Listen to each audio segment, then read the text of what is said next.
Hey everybody, welcome to my channel. If you're new here, please hit that subscribe, like this video, leave a comment if you will. I will be changing my name of my channel to Authentically Azra. I have to wait 4 more days to change it. So yes, we're changing it. I want to talk about the devaluation process starts way before being intimate with some guys. Let's talk about it because it's a real thing. That's why you don't want to be in the wrong place at the wrong time, because people get the wrong idea about you when you put yourself in certain situations. Like, for instance, me going online and being on a dating site in the past, people automatically going to subconsciously assume you're available for X, Y, and Z, or whatever the case may be. It just gives people, in some people's mind, they everybody don't have the best intentions. If you catch my drift. And that's like going out to a nightclub or a bar. You could be the best person in the world. You could not even be on that type of time. But just the simple fact that you are there gives the impression that you with whatever they got going on, that you vulnerable. So you want to be, I'm sure a lot of women know this. So, but anyway, because people think that you should wait to be intimate with a man, of course, but it isn't actually, that's not 100% sure way to keep somebody in your life by making them follow X, Y, and Z, making them do this or do that. If they don't care, it doesn't really matter sometimes with certain people. You know what I'm saying? So the devaluation process can start way before being intimate with some men. So there could be an emotional or psychological experience of devaluation in relationships.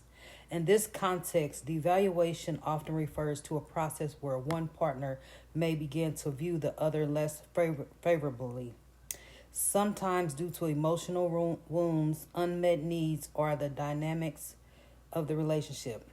This process can start well before becoming intimate or even fully involved with someone. For example, if there are unresolved trust issues, early signs of manipulation, or a history of disappointment, one person might start to devalue the other even before physical intimacy begins.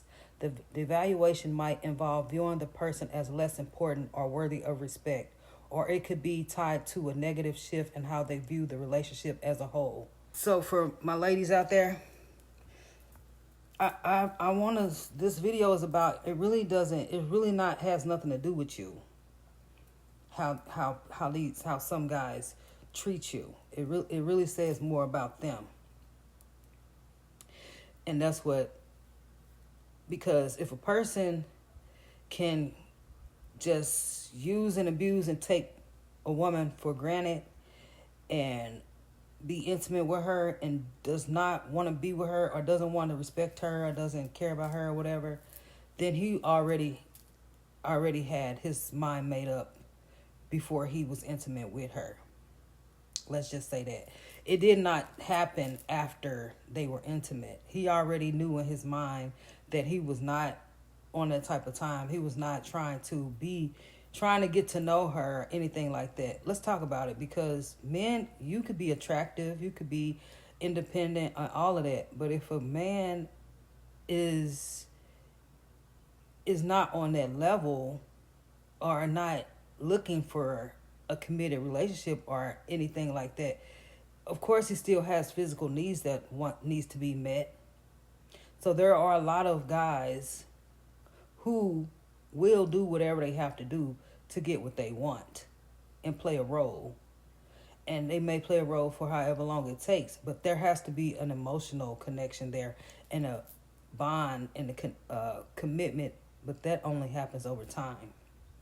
It doesn't happen by doing X, Y, and Z, and some people are simply not meant to be in your life.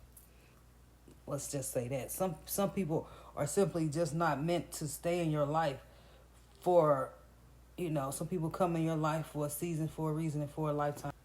Yes, so this video is I'm speaking about how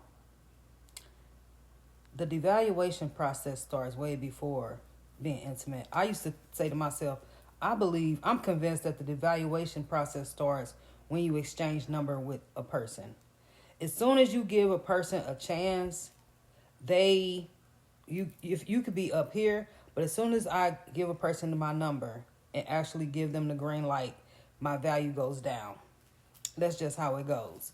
Now they think that they got an opportunity. Now they think and I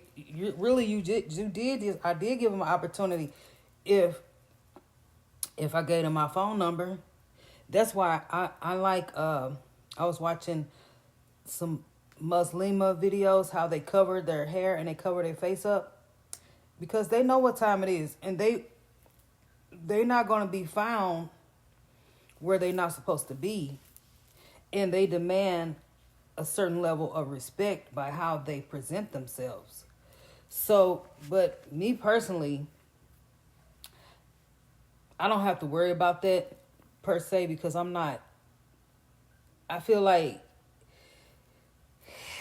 depending on the situation that may be needed for me, or how that may be the mood that I'm in to cover whatever.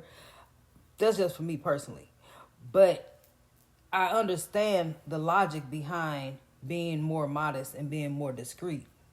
So that goes with your physical appearance and how you present yourself to the world as well. Because if you a Muslim woman that's more modest and covers herself from head to toe versus a woman who has see-through sheer pants on with undergarments like a bra set and sheer, you can see her whole body, she's already looked at and viewed as in a certain way.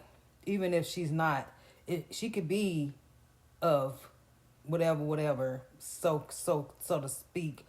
But it's really a contradiction because people love to be like, that doesn't mean that I'm easy or whatever the case may be.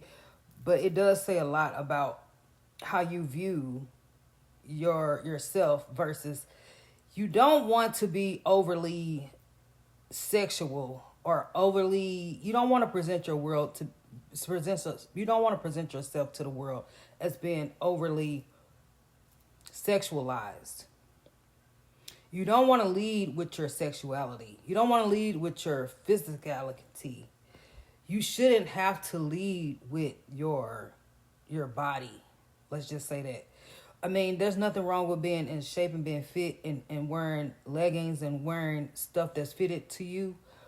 But I think there is a line that should not be crossed. There is a such thing as a line that doesn't need to be crossed. Some things should be or are better left for the imagination and for the bedroom. Let's just say that. So some people don't know the difference between having a little bit of mystery and having a little modesty and decency and respect for themselves. So they couldn't know that nobody's going to take you seriously if you're in a club or at a bar or at walking to the liquor store. That's what I noticed too. When I used to walk to the liquor store and buy alcohol and buy Black and Milds, guys used to try to talk to me and used to stop me on the street and everything. And I used to be like, I told myself, I need to stop. Not only do I need to stop smoking and drinking for my health, but I need to stop drinking and smoking because I don't like being approached by all these different guys. But they think that that's the type of time I'm on because I'm at the liquor store. I'm at the smoke shop. And people ask me, they stop me and they say, "Oh, you smoke? You want that green? You want that?" I'm like, "No, I don't smoke." But they think that since you're here, that's what type of time you're on. So you have to understand that how our human brain works, how our mind works. Because you can say whatever you want to say, and a person's not going to hear you if you're in a trap house where people are doing drugs and all of this and that. But it's like, why are you here? And for the men, if you're married, why would you be in a strip club and not tip the girls and the woman approach you and you try to say, I'm married. Well, get out of here then. You don't belong here. If you're married, you don't belong in certain places. male or female, you don't even want to give. You shouldn't even be giving people. You shouldn't even be giving people that impression that you are available.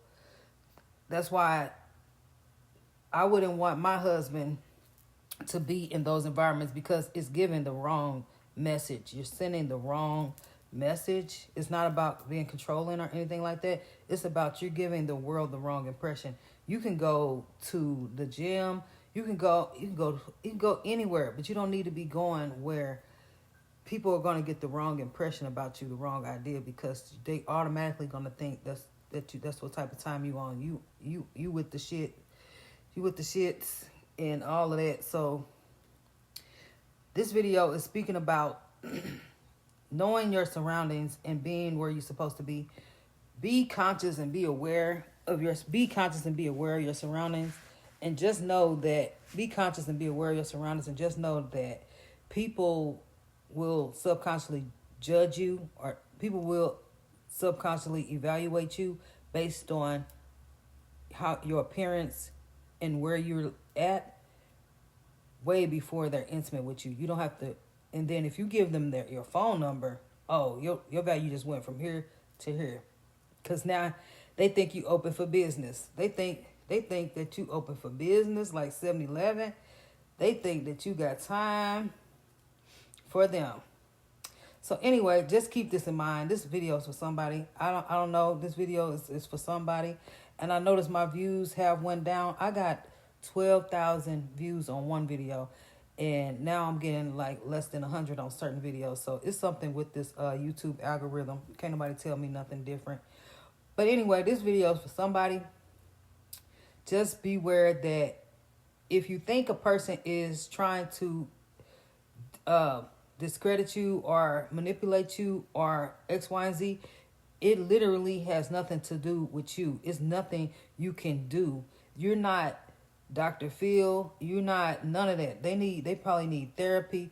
They need to heal. They need to learn how to treat people, because everybody don't know how to be a civilized human being.